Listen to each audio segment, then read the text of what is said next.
Hello. Hi. Bonjour. Hi, Beatriz. Hola. You changed your place during those 10 minutes. I did. I had some technical problems here in the Caribbean island of Manhattan. We had to switch over.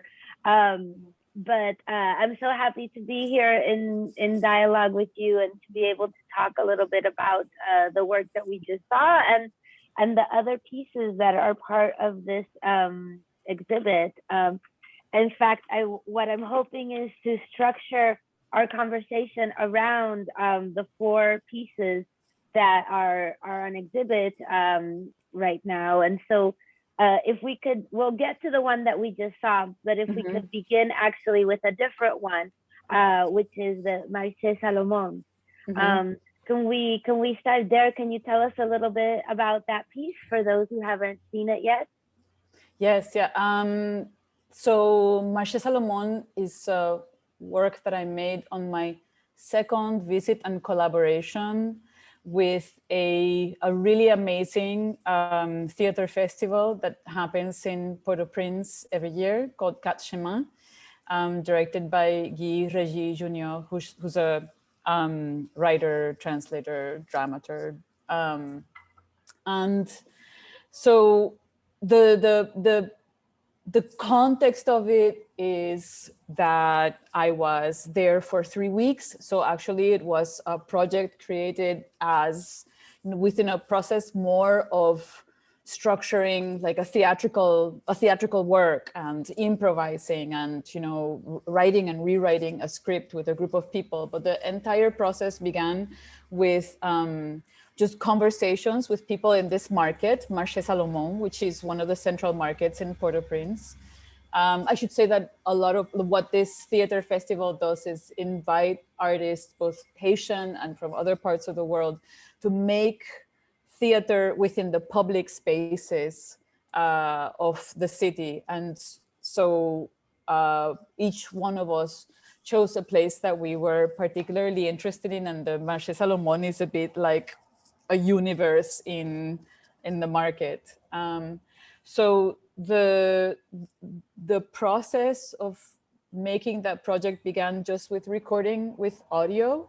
So just talking to people with a Zoom recorder. I think that in places that have been catastrophized, or, you know, that the ways in which images are created are so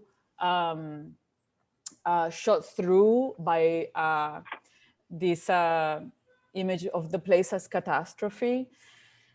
It's important, or actually, you know, it's almost impossible to just walk around with a camera and approach people. They're understandably very suspicious of me as a white Caribbean person coming in with a camera.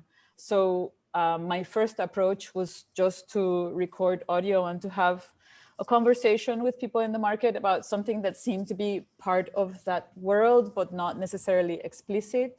I was interested in talking to them about a mystical question, which is about whether you can find the sacred in the everyday, in even what is dirty or sick or broken, or whether it is only in what is not of this world that one can find the sacred. So this was like the germ of a conversation started with different people in the market. And maybe, as I said, I was there for 3 weeks. Everything in the festival has to happen from conversation to finding people to collaborate with and improvising, to shooting, editing, and then presentation. So the first projection of this piece was in the market with the people that participated in making it. So that's a bit of the context and process. That's why everything that you see is within that space of the market.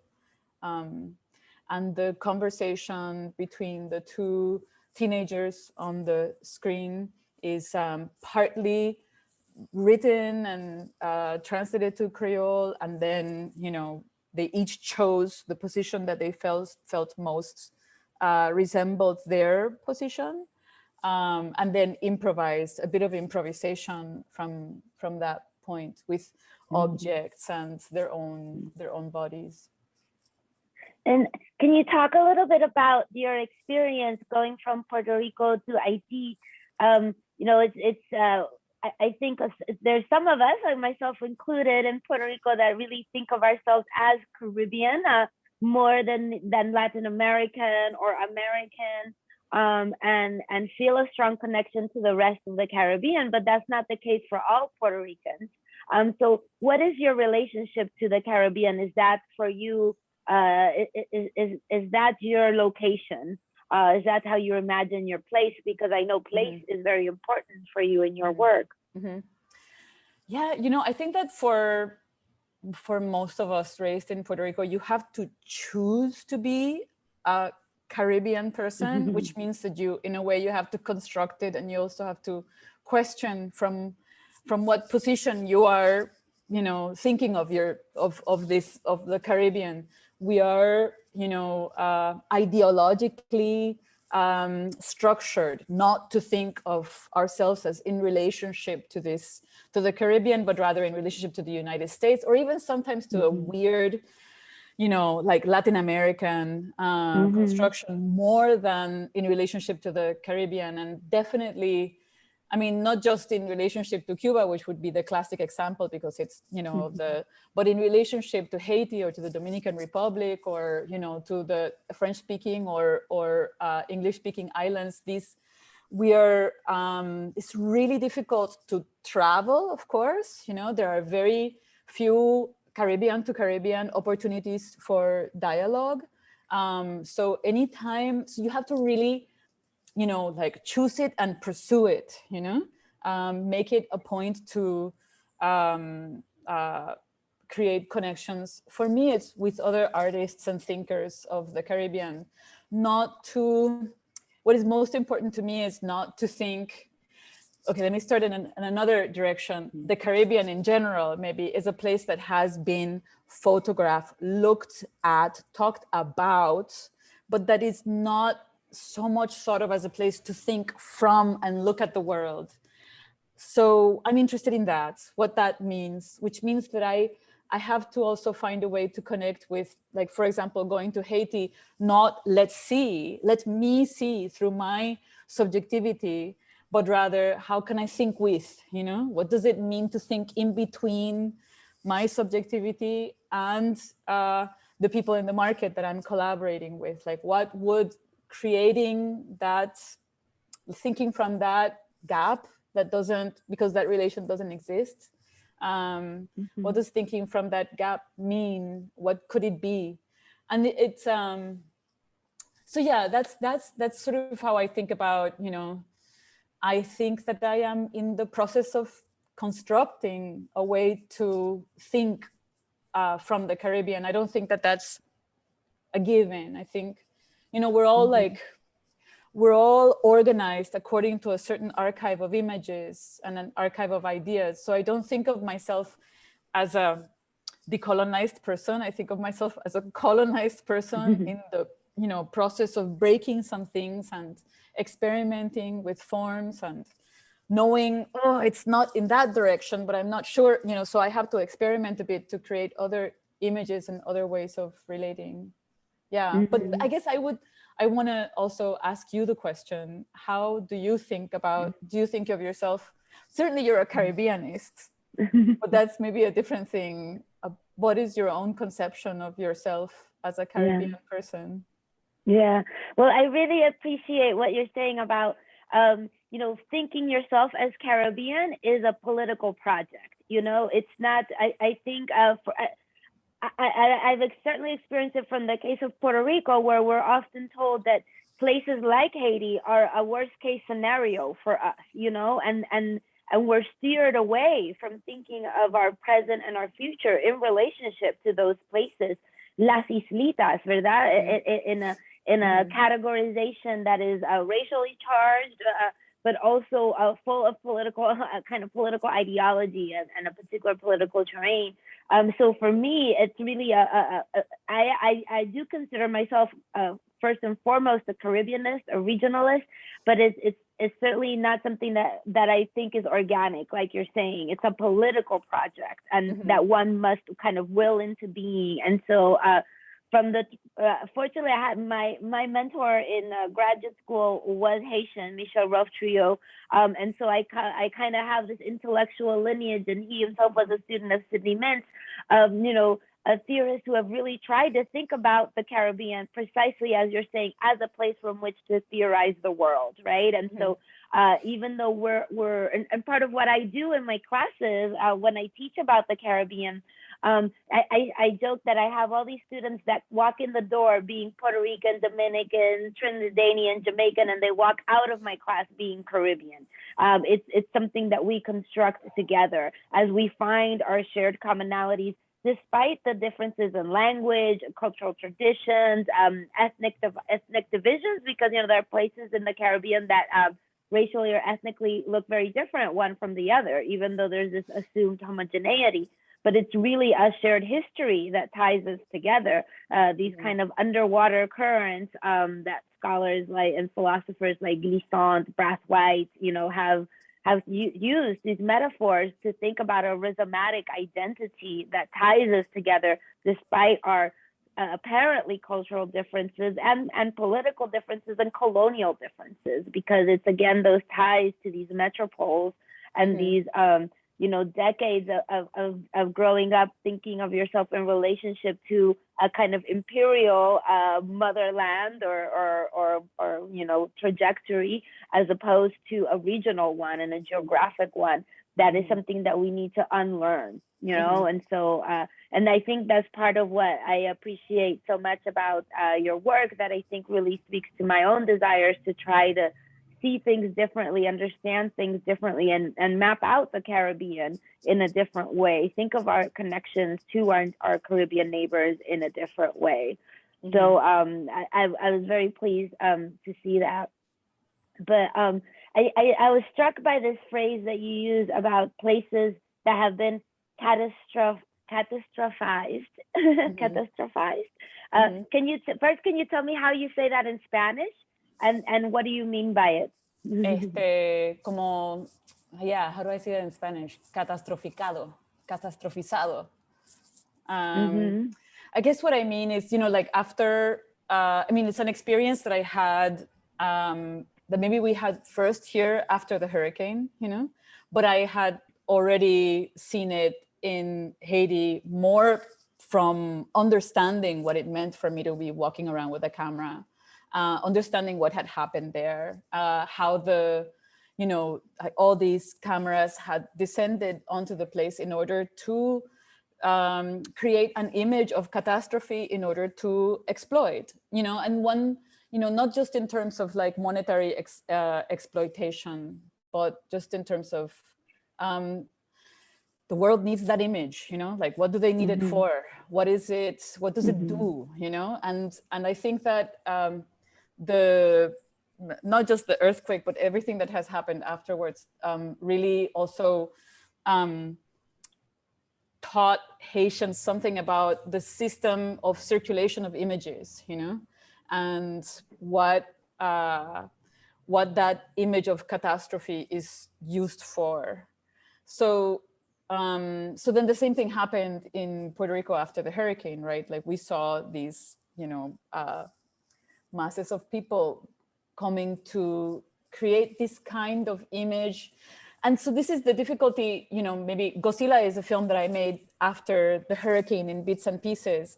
And I was really, vexed. It represented a problem because these images of destruction, of the place being completely like a wreck, where there was no order or sense to be drawn from. It's not that was not there. That was there. That was what we saw. So, but the way in which the image was used and circulated, there was a way in which it rung a bell with an image that I had seen before. And it resembled the images of expropriation, or the images that are used in order to say there is nothing here, you know, there is no life here, there is nothing to be saved here. There is no it is that image of the person standing before the wreck is the image that you need in order to wipe the slate clean, you know. So this image of catastrophe is the one that opens the door for all sorts of new thinking and new ideas, which, you know, or new construction or new. And I'm saying this just to explain, like, so this is something that we began to see this image repeated over and over again, and it becomes an open door for a kind of neoliberal vision of the world in which the destruction has already happened, you know. And this is just the evidence for it, and it's presented as a kind of a sympathetic moment, or, you know, a call for help. But, you know, what does a call for help mean, really, in this context? So all of that, you know, is part of what was happening in terms of, you know, in post-hurricane. And so there was a part of me that I wanted to document sensorially what we were going through, you know, but not in that way. So that was, you know, so I carried around a camera with me sometimes, but other things I just could not, you know, I could not bear to create an image of it. I've talked about this before, but for example, my mother's apartment was completely destroyed, and she wasn't there to see it. She had gone to another place to ride the storm. She was, you know, in a place where she was fine. So it was my job to go upstairs to the apartment and take pictures to send it to her. And at that moment, you know, the place was all her things everywhere, you know, like her entire life kind of opened up like this. I could sense, I knew that I could not even send her that image, you know, that there was a kind of there was a kind of destruction there, that it wasn't violence, yeah. So I didn't. I explained to her on the phone. And so I guess it was an experience that also began to teach me, like, there are some things that the image, you know, this just continues to do the work of destruction. So anyway, so this is part of what, like, the catastrophizing, you know, and also that those images help to create the kind of ideological ground of failed states, you know. Absolutely. All of that is part of that. You know, even before starting to talk about what it means to sell those images, you know, to media and everything else that they do.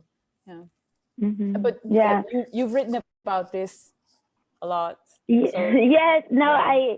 I appreciate that so much, because it's I think there can be a kind of simplistic understanding of commercialization of an image, and the ethics around that, but what you're talking about is much more insidious and profound, right? So that, because it's not about what it makes financially possible, but what it makes ideologically possible, you know? And so how do we, you know, the construction of, as you always refer to, the archives, you know, that is in our mind and through which we apprehend the world and reproduce it, you know?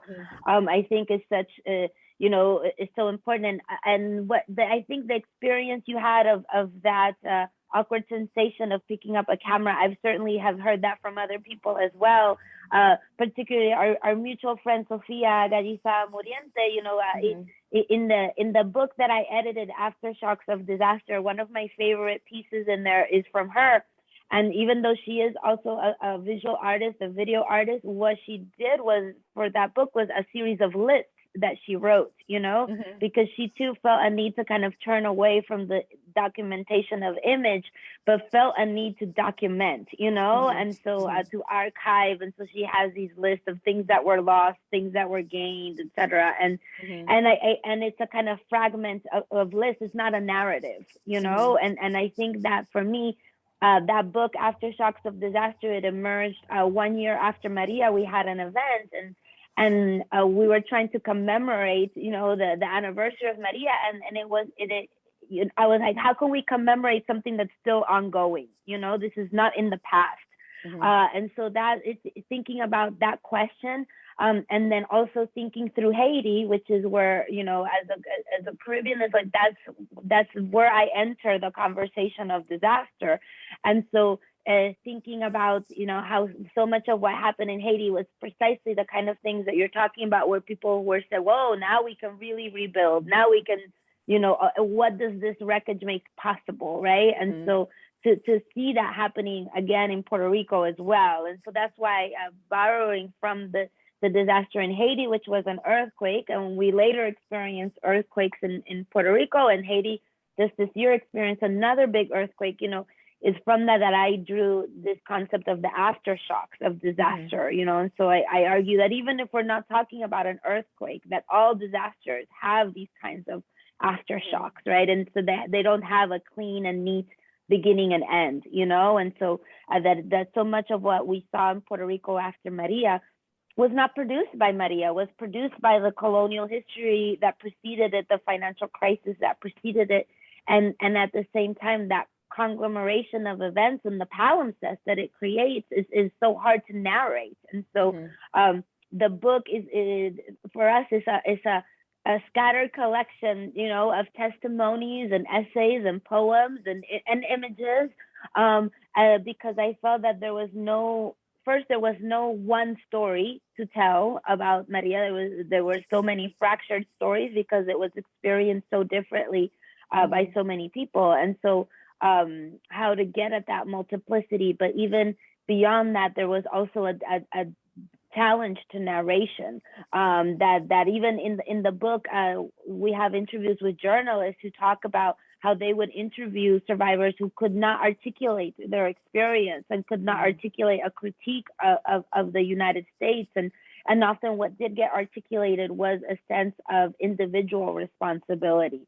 So the idea that Puerto Rico se levanta, we have to raise ourselves up, and any failures are our own, you know? So Aftershocks was an attempt to kind of question that, and question also the narratives of resilience and the easy celebration of resilience, you know, as if, whoa, we're resilient, and that's so wonderful, but that resilience is being taken advantage of, you know, and also being circulated and put on display in the same way that wreckage is, you know, because along with the image of the escombros of the fallen street lights and everything was the image of people living in the dark, and this kind of romanticization of that, you know, which I appreciate that in your work and in your thinking, you really want to draw a distinction between a romantic idea of ruins, as, you know, these kind of civilizational legacies versus wreckage. And I asked you previously, like, how you think about wreckage in Spanish, because I'm always interested in these issues of translation. And you use the word escombro, which is more like debris. But I feel like wreckage to me, I think of a crashed plane or a shipwreck, you know, of a kind of a tragedy and a failure and a disaster, not in the natural sense, but in the kind of political, social sense. And so to see these wreckages as, you know, the debris of failed attempts, of failed political projects, failed economic schemes, you know, and how to distinguish that from the kind of ruins of the Acropolis or something like that. So can you say a little bit more about that and your interest in ruins versus wreckage? Yeah, I guess I started thinking about this like ruin wreckage thing before. It wasn't necessarily related to the hurricane, but that was very present at that moment. But more when I was making a series of works in places that used to be military bases. And it was so hard for me to see beyond the structures, the footprint, the design that was still there of the base itself, even though it was closed, even though there was a forest growing on top of it, it was the thing that I could recognize. And because it was the thing that I could recognize, it became like visually a kind of ruin for me. And the problem with that is that even though it was only 60 years of unoccupied, you can suddenly you can only see that. It is the only thing that can structure your vision.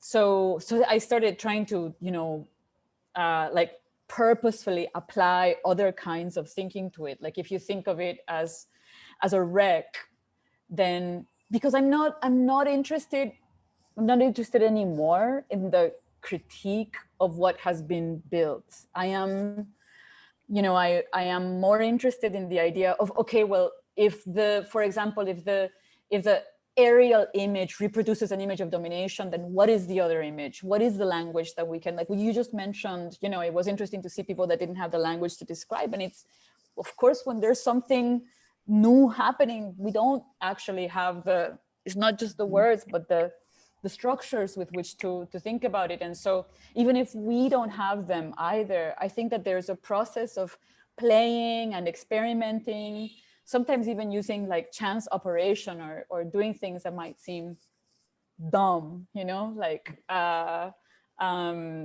turning an image sideways, or making the camera move in a different, in a way that you're not used to. Or I feel like this kind of formal experimentation is the way to stop or to break that kind of ruined thinking, which still, even despite the critique, is trying to recuperate something.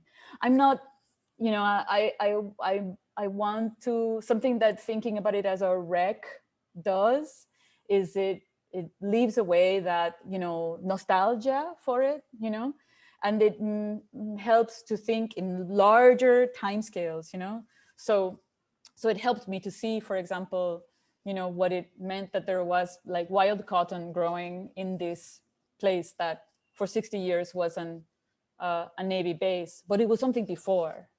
And also to be able to see, if a forest growing and, it's only a tenth of the way towards becoming, a forest that can do the things that it did before, so you can sort of like expand time in a different way when you're not tied to that idea of ruin, of a ruined thing. That's something that helps me in that sense, going from ruin to wreck. Yeah, I mean, I think it's complicated. And I don't think that necessarily that operation alone can, transform one's own thinking, but it helped me at that moment to see different things, to use the camera in a different way. Yeah, and that relates to the Binaural piece, right? That's in the exhibit, and it's this attempt at experimentation with seeing things differently, Right, like in really basic ways. I mean, I just use the word dumb, but I really use the word dumb to myself as well. Like I just try not to question my own feeling, like about experimenting with a very simple formal device, whether it's thinking about like a lack of continuity, or moving like a hammock, or turning the horizon sideways, or listening to one sound like you're seeing while you're seeing something else. All those things, I think, there may be some ideas about sense that I am interested in doing without, or that one has to do without in order to experiment, So you have to go through a process of not making sense before you can make sense again. You can find some, I mean, especially if you think, right, we are all colonized within this archive. This new way of thinking is not going to come out from inside me like some kind of, stream of radical, visionary thinking, but rather it has to come from relationships with others, improvisation, experimentation with the world, accidents. I trust in the accident more than in interiority, Yeah, I mean, these are things that I've thought a lot about, but in very different contexts For example, the whole political movement in Puerto Rico of 2019, Ricky Renuncia, was this thing that for which we didn't have language and concept, right? It was not a revolution. It was not it was not a traditional uprising. We got rid of the governor, but it through resignation, which is not something that it wasn't through armed struggle or through something else, right? And at the same time, what we thought we were figuring out how to see ourselves politically in a different way, of like coming together, not through our usual colors and political ideologies, and for a different purpose than we had ever before, right? And exceeding our own capacity of imagination, because I don't, even as we showed up, and I say we because I was there too, and I imagine you participated in one way or another as well. We showed up with a desire to get rid of our governor, but no real belief that we had the power to do it, and yet we did, right? And so kind of surprising ourselves in the act of being ourselves, was so powerful in that moment.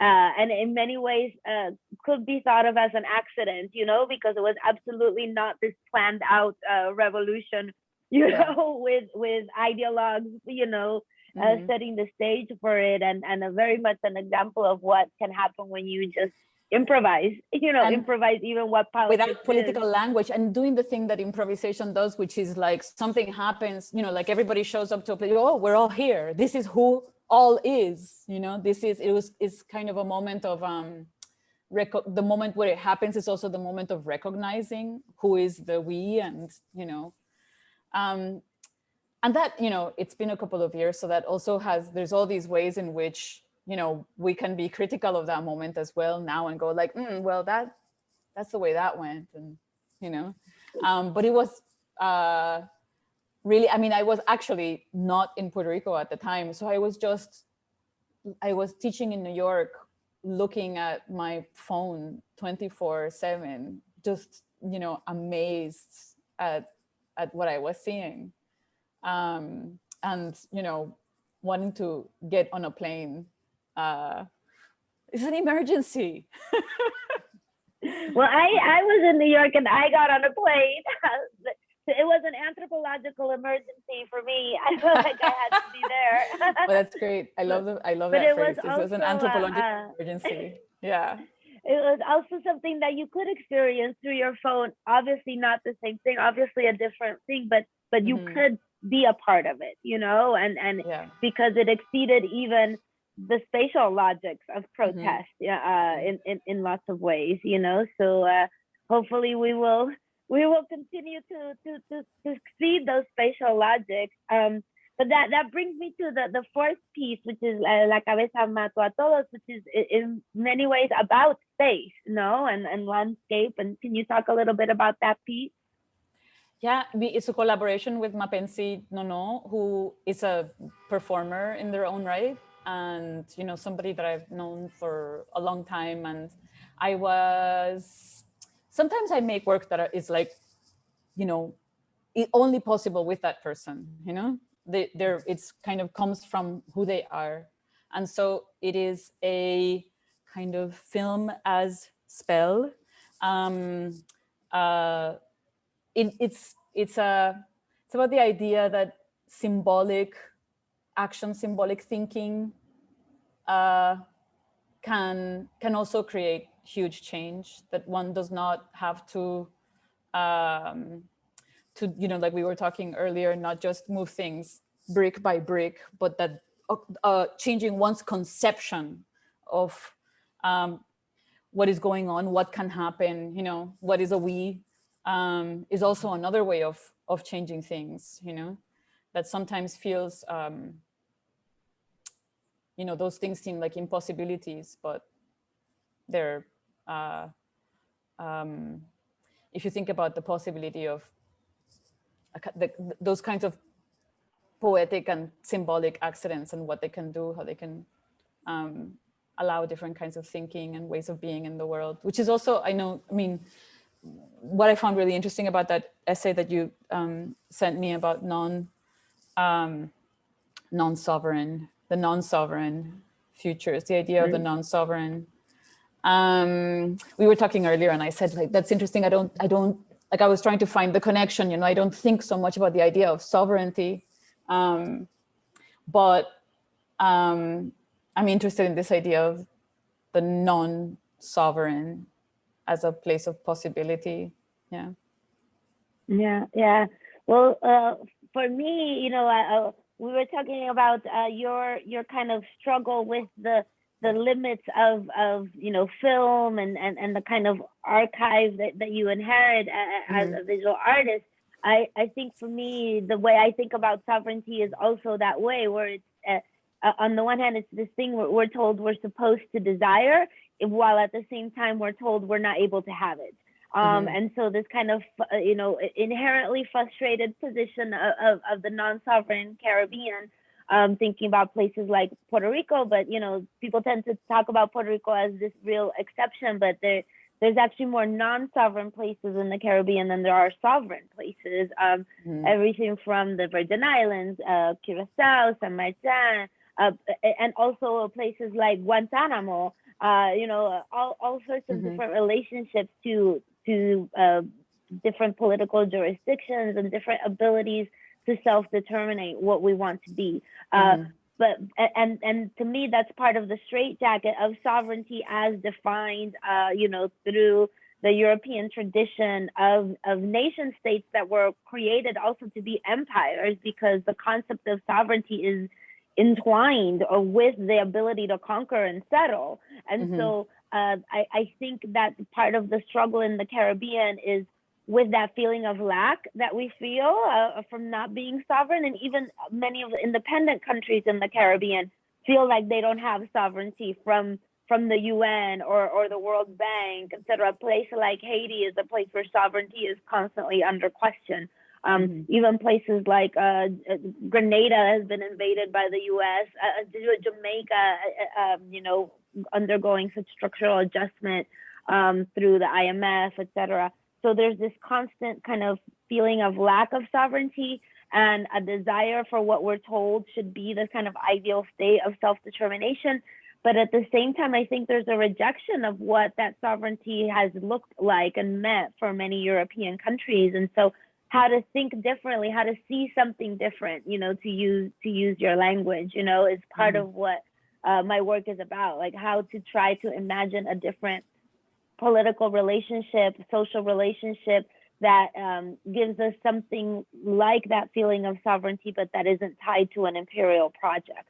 Is an open question, I think, in the Caribbean, but something that in moments like the summer of 2019, I think we can get a hint at, you know, that was in many ways an assertion of popular sovereignty, that movement. And even though it didn't look like or what one would call a national revolution, and something that I've written about in my book, which is about the social movements in the French Caribbean, about how even sometimes at these moments of the closest you can come to having that moment of popular sovereignty, if it doesn't look like a European tradition of a national revolution or uprising or a takeover of the state in the manner of XYZ, there's a sense of failure. And so that's something that I'm also really interested in, is the sense of failure that we sometimes feel, like even around something as historic and important as Ricky Renuncia and getting, you know, at a time when many people were struggling to get rid of Trump in the United States, and it dragged on, and even elections were threatening to not resolve that situation. In Puerto Rico, we did get rid of our governor, but because it didn't bring the kind of political transformations that folks associate with a national revolution, I think that moment of victory is sometimes felt as a moment of failure. Yeah, maybe it has also, I mean, just thinking out loud about this, has something to do with this idea of sovereignty as an end. Like it is the you know, there's a kind of progressive timeline, and this is the natural end of some kind of maturity, or, you know, which when you think of, you know, territories that have this kind of sovereign state structure, but are still exactly in the same ways subject to the same power, the same powers, with under militaries. Then what is then maybe it has to do with this being a mechanism that is only useful when there's power, when there's military, when there's these other structures to maintain that structure, its usefulness. I guess this is what you were saying precisely. It's tied to the idea of empire, and otherwise it doesn't really make sense as a model. But I like that questioning of sovereignty as an end. First, because it reminds me of an anecdote that I use a lot of someone who asked me, what's it like to be Puerto Rican? Is it like being in purgatory? There's this idea that we haven't ascended, right? And we're in a limbo, and sovereignty is the end, but in fact, it's not an end, it's a means to an end, right? And that end has often been empire. And so sovereignty has been a means to assert control, domination, and not just external acquisition of land, but also the internal subjugation of minorities and other peoples. We began this event with the land acknowledgement, right? Like that is a product of sovereignty, that displacement that occurred and made this nation form possible. Right. So that is, sovereignty is this kind of tool and technology of empire, but that we're told that we should, that it's an ideal state that we should desire. And so that's why I like the concept of non-sovereignty. And then I get really nerdy about it and insist on it being non with a hyphen, because to me, it's this kind of like rejection. And also a clearing of a space for something other than sovereignty, for which we don't have a concept, something that we have to create before we can name.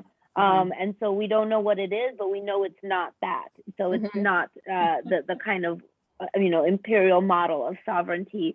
So it's not that we want to, because some people misinterpret my argument and think that it's a kind of celebration of a lack of sovereignty. And so absolutely, it's not a celebration of a colonial state.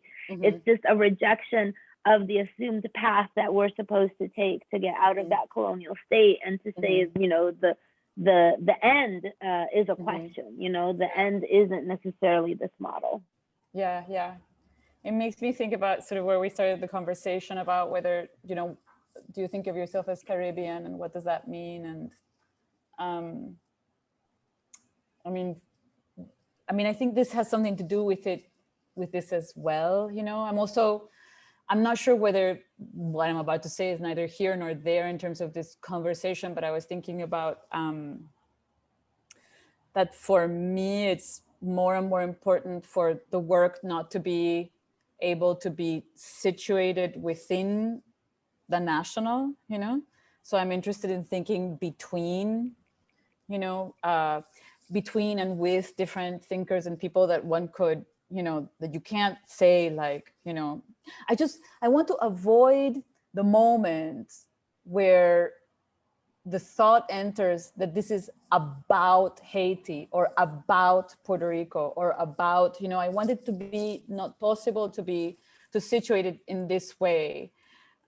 Because I think that's something that arrives with the imagined audience, the imagined public, If we are our own public, if we are also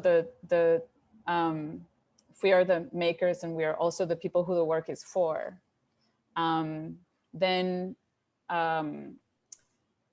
this idea of things being about, it's not about, it's, from and with, and that can create maybe a different way of thinking.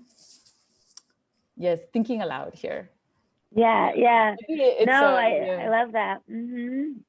It definitely resonates for me with like thinkers like Lifant and others who have thought about, how to think about the Le Tout Monde, the whole world from the Caribbean, like how the Caribbean can be the site of a kind of universal thought. And so for some, the Caribbean. I come from this legacy of thinking about the Caribbean as the kind of the center of modernity, the site of where colonization kind of saw its most acute state, exploitation, and that kind of clash of cultures, and the bringing together of the conquerors, the conquered, and those who were brought along to labor and produce that relationship. And so what better place to think from, and not just about. So I really appreciate that. Well, I'm mindful of the time, and I want to make sure that we have room for Q&A. So I'll just ask you one last question that I can't avoid. As an anthropologist, I have to ask you how you imagine your relationship to ethnography, because I know it's a practice that you're interested in. Yeah, I guess, I sometimes talk about being besides thinking from feminism or thinking from the Caribbean, or, I think in relationship to the ideas in experimental ethnography, but I'm certainly not trained within ethnography or within anthropology. So it's like coming in very, very much through the periphery and the back door, not ever sort of not learning how to do things right according to, but there is something that I've always been interested in, and it's just the commitment to a process that takes a long time, and that requires time spent with others in observation and living, and trying to think of to observe and unlearn one's own this is I being able to see oneself also as with an ethnographer's eye, being able to understand the way. All these things are interesting to me. And of course, when I think about experimental ethnographies, I'm thinking of Trinity Minha and people who have developed different ideas of what it means to use a camera to look at others, of it as thinking with, thinking next to, rather than, about. So that's my relationship to ethnography. But I think that I'm interested in the length of time that a field study requires for an anthropologist or an ethnographer. That is they're not 3-week visits, And I think that those things make a difference. Those processes make a difference. Yeah. Yeah, well, I appreciate that, and I'm certainly not a purist of policing what anthropology is, what ethnography is, and in fact, I had a friend who used to say history is too important to leave it to the historians. So I think also we can't just leave ethnography to the anthropologists, and we have to open up and see the richness of deploying that without, because that's the thing, for me, I struggle with a lot of the inherited baggage of the discipline of anthropology and the way that ethnography has been wielded to similarly produce ideologically convenient images and narratives, etc. And so I think an experimentation with that and of kind of questioning what the limits is and the defining principles of ethnography, I think, are important. But certainly there is something about the field, the field work. I'm doing a documentary film in Puerto Rico next week about the energy crisis, and we're recording people in Villalba, and I'm like, well, we have to get an Airbnb. We have to stay there like a week. I can't talk about Villalba unless I've woken up in Villalba and drank coffee there in the morning, and I have to inhabit the place. I can't just show up and interview someone and pretend to have a sense of place, Yeah. I think that the thing that always really attracted me to the idea of ethnography is that there is a commitment to thinking with forms and materials and the senses, that it isn't like we're going to talk to people and they'll have certain concepts, and we are going to, you know, there's an understanding that there are things that come through in the way people sit, you know, the way people look at each other.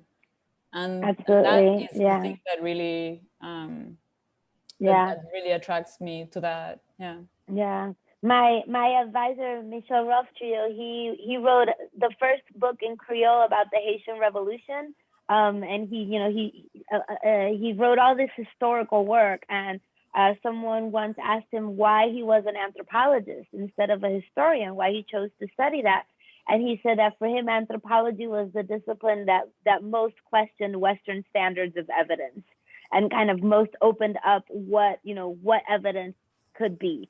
And so his histories of the Haitian Revolution, they drew from archival sources, but they also drew from folktale, from musical lyrics, right? And so I do think that that's another important aspect of anthropology, is opening up what the object of observation is, you know, and even though it's human-centered, it's also not entirely limited to the human, but also looking at, you know, other contexts, landscapes, media, text, etc., and putting those all together. Right. So, well, I don't want to keep hogging the time, so I will pass it over to our host to moderate the Q&A. Maybe if there are questions, people could jump in. Yeah, thank you so much. I came prepared with questions, and you answered a number of them in your conversation. But yes, of course, it is open to questions now. People are welcome to open their cameras, open your microphones. You can put your hand up, but I think everyone can be generous enough to leave room for each person to speak. And if you'd like, you can also type your question into the chat. If you're watching on YouTube, I'm monitoring the YouTube stream, and you can write a question in your chat, in that chat as well. So I'll give everyone a moment just to take all that in.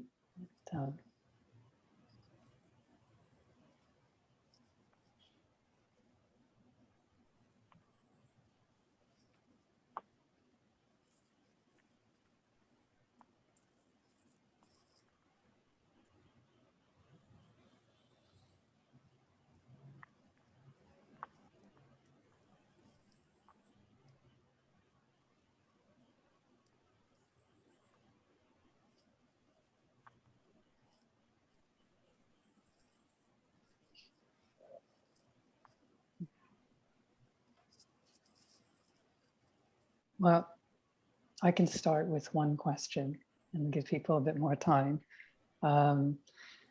Initially, I had a question that was going to be about ethnography and anthropology, but that was the closing question. So I was hoping you would get to that. But maybe coming back to, I'm curious, Beatriz, about a commitment to working with film and working with the visual, considering how much emphasis is put on recirculating our senses, our sensitivity to things, and encouraging listening in different ways, or scrambling our senses in ways through works, whether they're single channel works or multi-channel works. But why set up for you? What is important about setting up this challenge of having something that's so visual?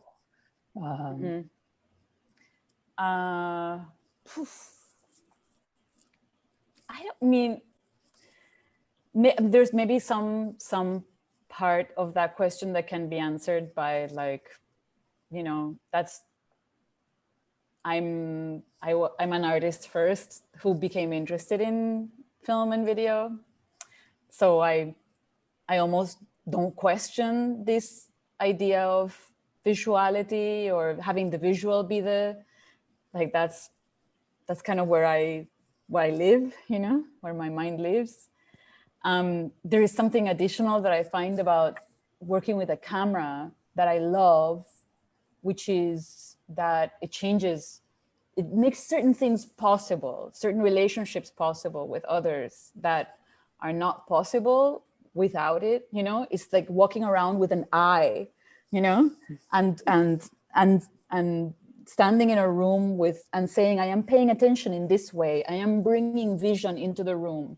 And, you know, sometimes that means that people hold their bodies in a different way and that certain things are not possible. But in other moments, I am able to spend 16 hours with someone that otherwise would not be possible, that there would be, it creates a possibility of an open relationship. It's not that you are the doctor and I'm the patient. It's not that you are it's not a predetermined relationship. It's just bringing this object into the room that creates a new possibility. And I am able to, you know, to think with others in a way that is not possible without it. So yeah, and I guess that's a kind of answer. Yeah. Thanks for the question. Great answer. Thank you. Yeah. Are there other questions in the room?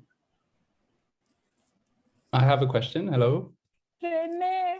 Hey, Bea. Friends. Hola, Yarimar. Hola, Bea. Hola.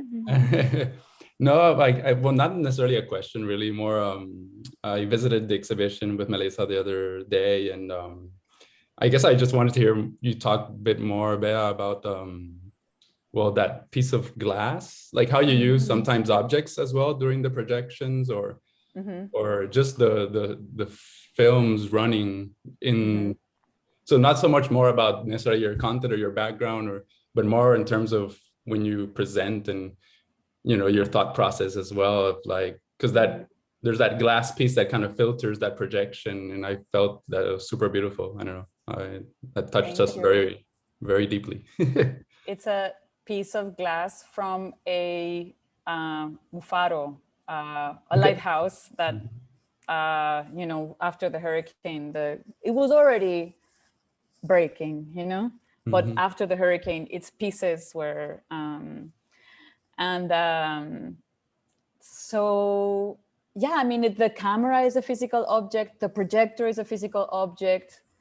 I guess I'm interested also in like the idea of the prepared camera or the prepared projector, like a prepared piano, you know, of using it like using the camera like you would a trumpet, you know, and like, you know, putting an object in front of it, or, you know, and seeing what other kinds of, you know, instead of what other kinds of sounds you can get out of it, what other kinds of images you can get out of it that are not necessarily rational, clear, transparent, you know, all these things that we already associate with photography that are about evidence, a kind of evidentiary relationship to the world. This is the way it is, you know?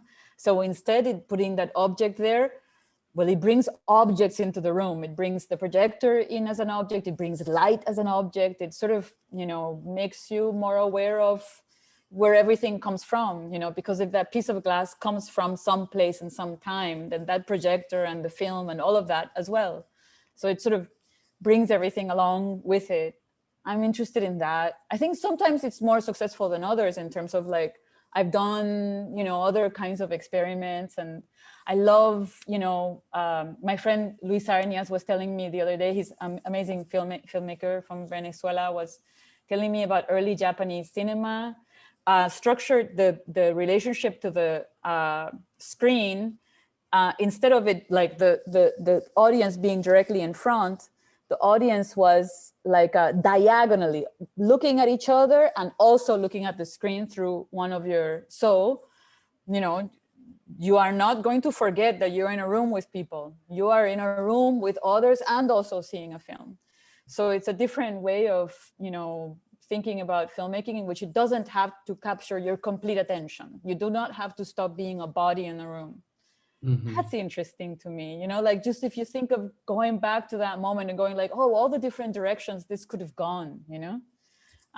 There's many things about, you know, cinema that we take for granted, you know, even the idea of narrative that comes from a bit of its relationship to theater and to the novel, the idea of character and characterization, all these things. And so there's sometimes like, yeah, good things that can come from disrupting in this way, disrupting even the light. And, you know, maybe I'll just take this moment to thank also the gallery and Michelle and the team and installation, because they're working without me, you know, so like not having somebody else there as helping with the installation, and it's complicated, 6 projectors and, you know, 16mm film, and they did an amazing job. And yeah, so thank you for visiting it, René, and thank you for the gallery to put it together, and of course also to the biennial and everybody who's worked in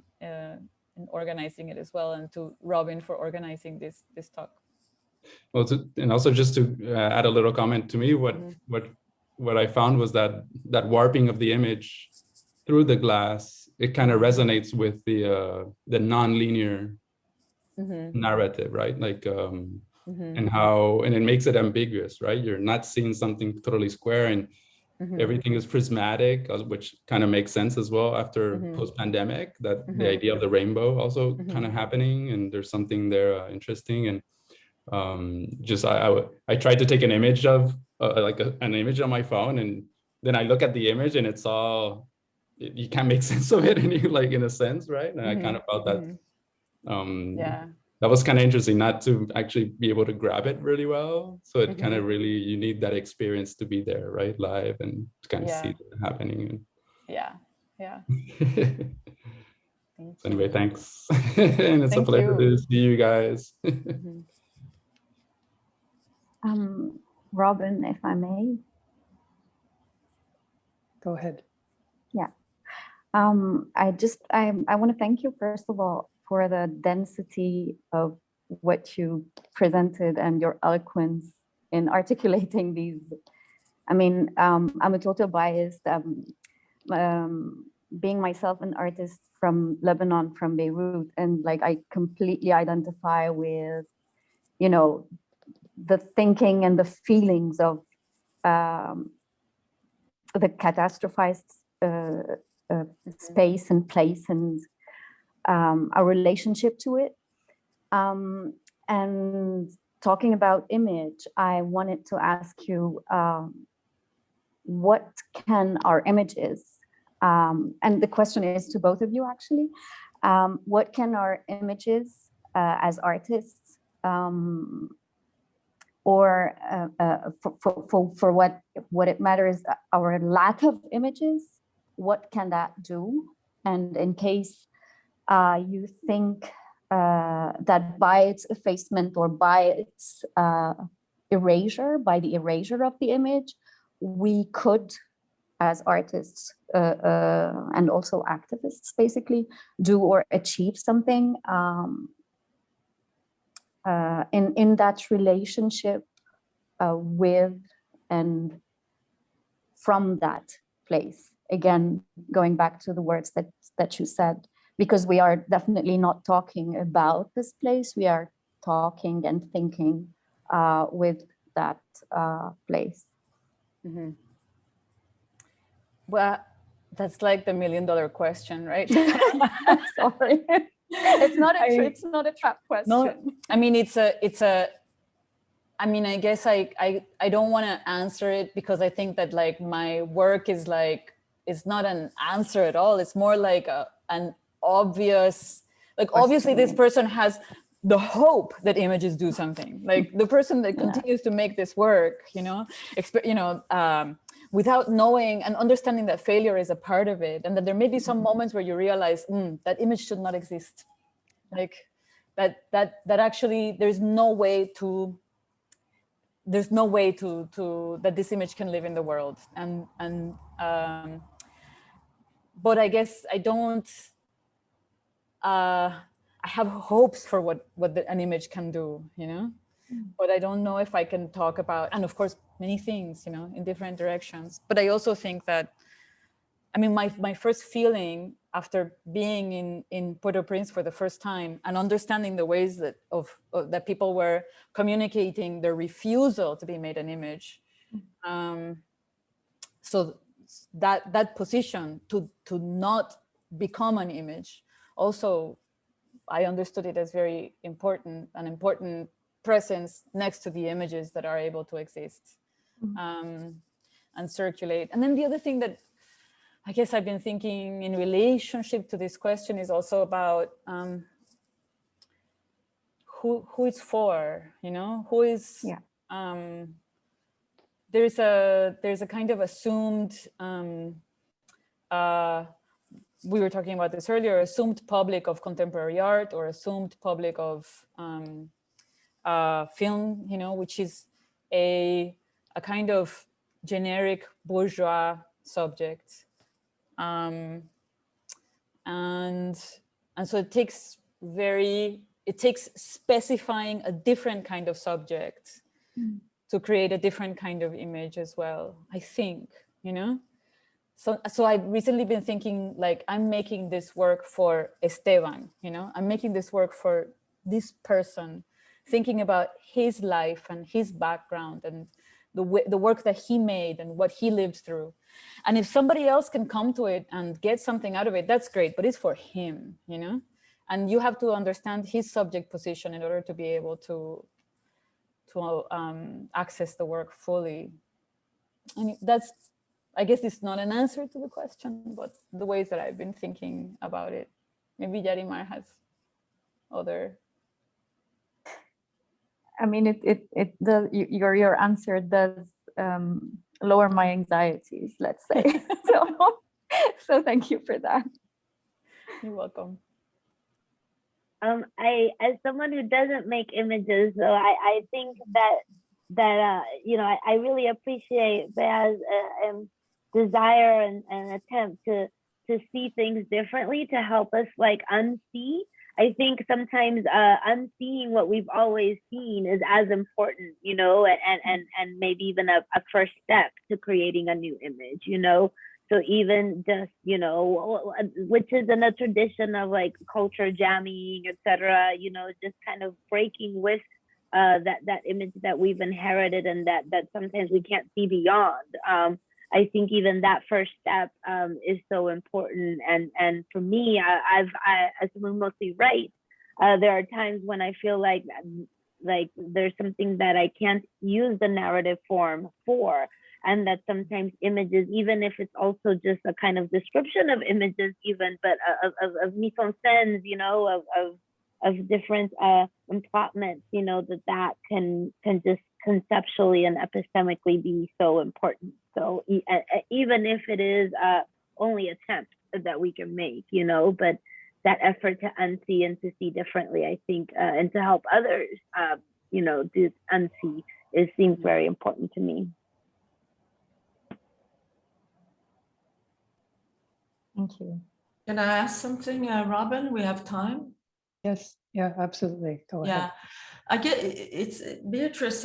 You did address it a little bit when you answered Lynn's question. I'm just wondering where, you know, you show in different countries, different museums, galleries, art centers, and I'm wondering how that inflects your work, the actual moment of exhibition, or that possibility of exhibition, that outcome, in fact, eventually of exhibiting, because we talked a lot with Yarimar, your practice and how you make things, how you're thinking, but that part of exhibiting and displaying is a big part also.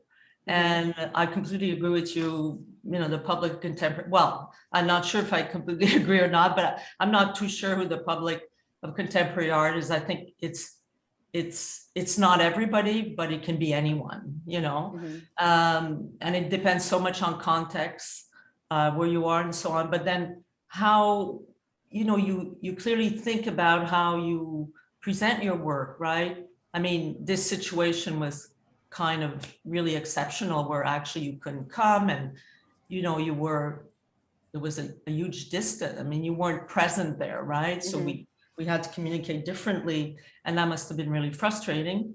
Anyways, it's difficult, certainly. But I'm just wondering how that, for instance, the Binaural has these projectors and these, you know, big bases on which they're sitting and so on, and they have a big impact in the space and in how a person actually experiences these films, right? It's not just this film, it's also this big projector, right?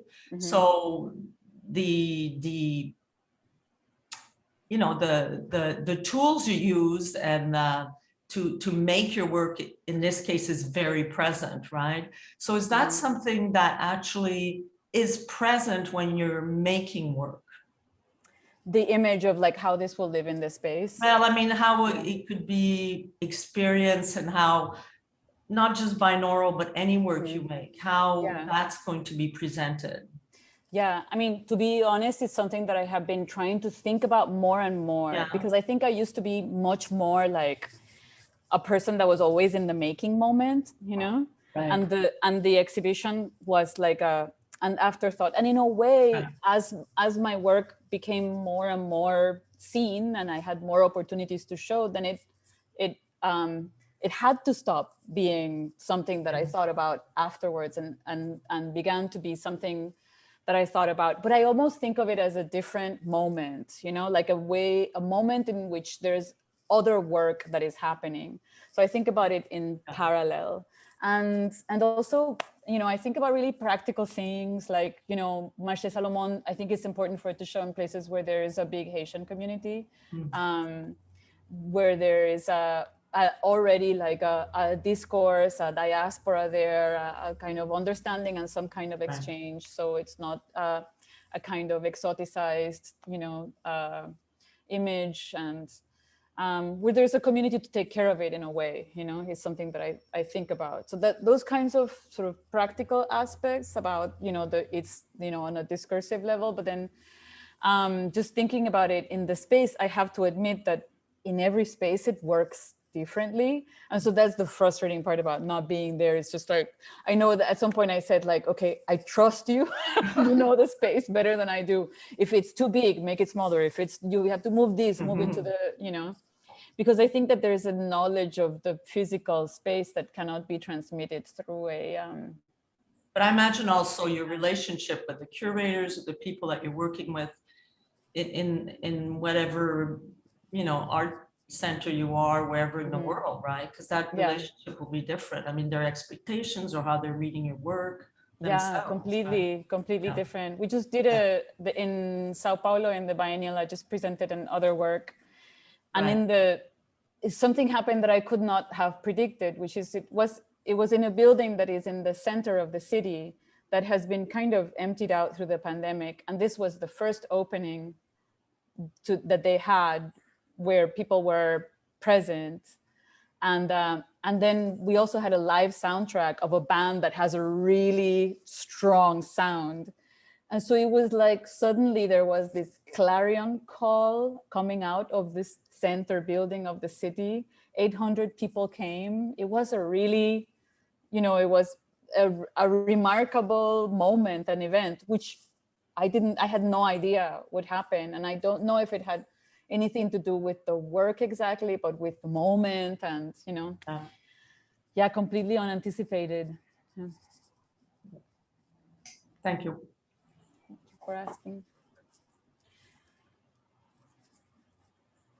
We have time for one more question. If someone else in the room has a question for Yarimar or Beatriz. Okay.